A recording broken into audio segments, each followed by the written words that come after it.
নমস্কার, কেমন আছেন সবাই? আশা করি সকলে খুব ভালো আছেন ও সুস্থ আছেন। আমার নতুন একটা ভিডিওতে আপনাদের সকলকে অনেক ওয়েলকাম। তো আজকে আমি বানাবো মাছের ডিম ও তেল দিয়ে আর কচু দিয়ে একটা দুর্দান্ত স্বাদের রেসিপি। তো চলুন ভিডিওটা শুরু করি। তো এখানে আমি দেশি টাটকা রুই মাছ পেয়েছিলাম, সেটা থেকেই ওই ডিমটা আর তেলটা পেয়েছি, আর ওটা দিয়েই আজকে কিন্তু এই রান্নাটা করছি। তো প্রথমে গ্যাসের ওভেনে একটা কড়াই বসিয়ে দিয়েছি আর দিয়ে দিয়েছি 500 গ্রাম মতো কচু টুকরো টুকরো করে কেটে দিয়ে দিয়েছিলাম। তাতে দিয়েছিলাম লবণ আর জল দিয়ে সেদ্ধ করে নেব। কচুটা 70% মতো এখানেই আমি কুক করে নেব। আর এই যে জলটা ফেলে দেব, এতে কি হবে, কচুর মধ্যে যদি কোনো রকম চুলকানি হয় কচু খেলে, তো সেটা চলে যাবে। যাই হোক, এটা আমি নামিয়ে এখন কচু থেকে জলটা আলাদা করে ঠান্ডা হতে দিয়েছি। আর এইদিকে দেখুন, মাছের ডিম ও তেলটা নিয়ে নিয়েছি। এর মধ্যে দিয়ে দেব পরিমাণ মতো লবণ, হলুদ, আর দিয়ে দেবো বেশ খানিকটা পেঁয়াজ কুচি। এখানে আমি দুটো মিডিয়াম সাইজের পেঁয়াজ কুচি ব্যবহার করেছি। আর বাইন্ডিংয়ের জন্য এখানে আমি 2 চামচ মতো বেসন ব্যবহার করলাম। এবার এই সমস্ত কিছু খুব ভালো করে হাত দিয়ে চটকে চটকে একটু মেখে নেব, যাতে করে সমস্ত কিছু খুব ভালোভাবে মিশিয়ে যায়।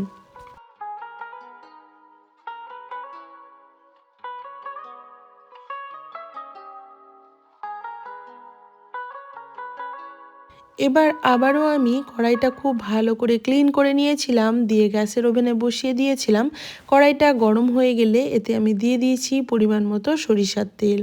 আজকের রান্নাটা কিন্তু আমি সরিষার তেল দিয়ে করছি। এবার ছোট্ট ছোট্ট করে মাছের ডিমটা এর মধ্যে দিয়ে দেব বড়া আকারে। ভেজে নিতে হবে। তো মিডিয়াম গ্যাসের ফ্লেম রেখে এপিট ওপিট উল্টে পাল্টে লাল লাল করে আমি মাছের ডিমগুলো ভেজে নেব।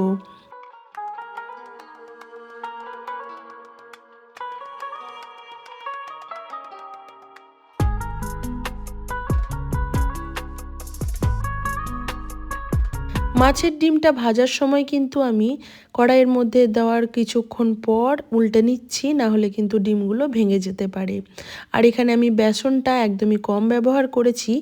এতে করে মাছের ডিমের বড়াটা কিন্তু খুবই সফট হবে। বেশি বেসন ব্যবহার করলে ভাজার পর এটা শক্ত হয়ে যায়, বা যখন আমি তরকারিতে ব্যবহার করব তখনও কিন্তু শক্ত হয়ে যাবে। তাই বেসনের পরিমাণটা কম রাখাই ভালো। এখন দেখুন, আমি সময় ধরে একটু উল্টে পাল্টে এগুলোকে ভালো করে ভেজে নেব। প্রথম ব্যাচেরগুলো ভাজা হয়ে গেলে আবারও আমি দ্বিতীয় ব্যাচেরগুলো ঠিক সেম পদ্ধতিতেই ভেজে নেব।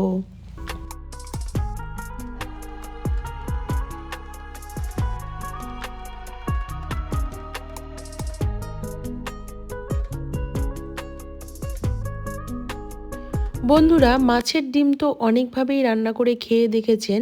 আমার মতো করে এইভাবে একবার কচু দিয়ে রান্না করে খেয়ে দেখবেন বন্ধুরা, স্বাদ যেন মুখে লেগে থাকবে। তো এইগুলো ভাজা হয়ে গেছে, তুলে রাখবো। এবার যে অবশিষ্ট তেলটা পড়ে আছে, সেই তেল দিয়েই কিন্তু পুরো রান্নাটা আমি করে নেব। তো ফোড়ন হিসাবে এখানে আমি ব্যবহার করলাম গোটা জিরে, আর দিয়েছি দুটো শুকনো লঙ্কা, আর দিলাম একটা ছোট্ট সাইজের পেঁয়াজ কুচি। পেঁয়াজটাকে একটু লাল করে ভেজে নেব। তারপর এর মধ্যে আমি 1 চামচ থেকে 1.5 চামচ পরিমাণ বাটা মশলা ব্যবহার করব।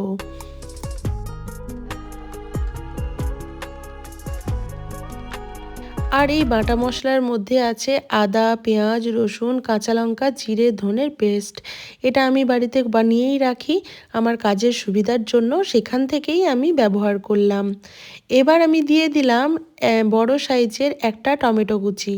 টমেটোটা দিয়ে খুব ভালো করে মশলার সাথে একটু মিশিয়ে নিচ্ছি।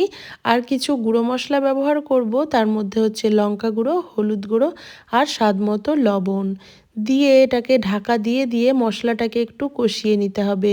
আর এই লবণ দেওয়ার কারণে টমেটোটা কিন্তু খুবই সুন্দরভাবে সফট হয়ে যাবে।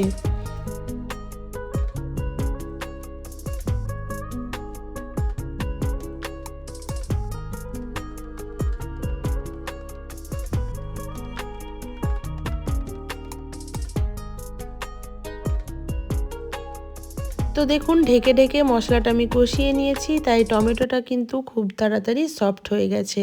এবার মশলা থেকে তেল ছেড়ে আসলে এর মধ্যে আমি আগে থেকে সেদ্ধ করে রাখা কচুগুলি অ্যাড করে দেব।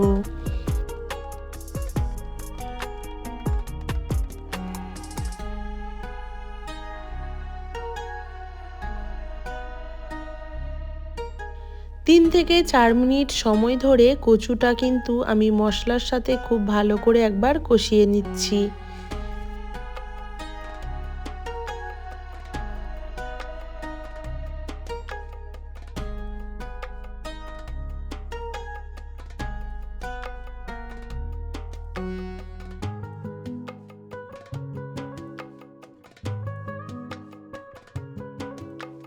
কচুটা মশলার সাথে খুব ভালো করে কষানো হয়ে গেছে।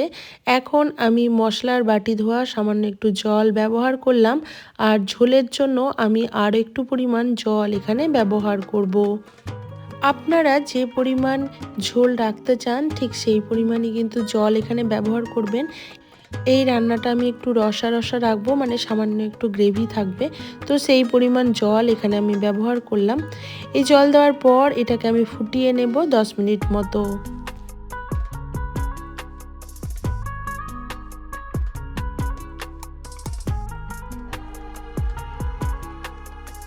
ঢাকা চাপা দিয়ে বেশ কিছুক্ষণ সময় নিয়ে আমি ঝোলটা ফুটিয়ে নিয়েছি। দেখতেই পাচ্ছেন, এখন আমি দেখে নেব কচুটা সেদ্ধ হয়েছে নাকি। কচুটা যখন 90% মতো সেদ্ধ হয়ে যাবে তখন আমি এর মধ্যে যে আগে থেকে বড়াটা ভেজে রেখেছিলাম মাছের ডিম ও তেল দিয়ে, সেই বড়াটা অ্যাড করে দিলাম। বড়াটা অ্যাড করে দেওয়ার পর সমস্ত কিছু ভালো করে একটু মিশিয়ে নিচ্ছি, দিয়ে আবারও একটু ঢেকে রান্না করব। এই পর্যায়ে আমি লবণটা চেক করে নিলাম সব কিছু ঠিকঠাক আছে কিনা।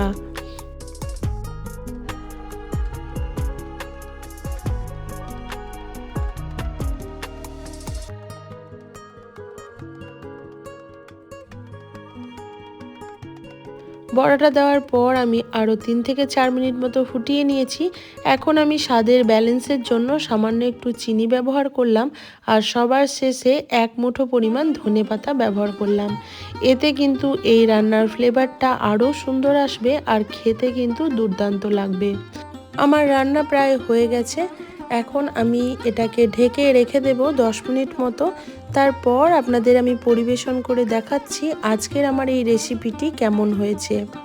বন্ধুরা, আমার এই রেসিপিটি যদি আপনাদের একটুও ভালো লেগে থাকে তাহলে অবশ্যই একটা লাইক করবেন, আর কমেন্ট করে জানাতে ভুলবেন না আপনাদের কেমন লাগলো।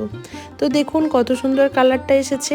এখন চলুন আপনাদের সার্ভ করে দেখাচ্ছি আজকের এই রেসিপিটি কেমন হয়েছে। গরম গরম ভাত বা রুটি সবার সাথে কিন্তু পরিবেশন করা যাবে আজকের এই রান্নাটি। রেসিপিটি যদি একটুও ভালো লেগে থাকে তাহলে অবশ্যই একটা লাইক করে আমার পাশে থাকবেন। সবাই ভালো থাকবেন, সুস্থ থাকবেন। আবারও দেখা হবে নেক্সট কোনো ব্লগ বা ভিডিওর সাথে। আজকের মতো এই পর্যন্তই বন্ধুরা, টাটা।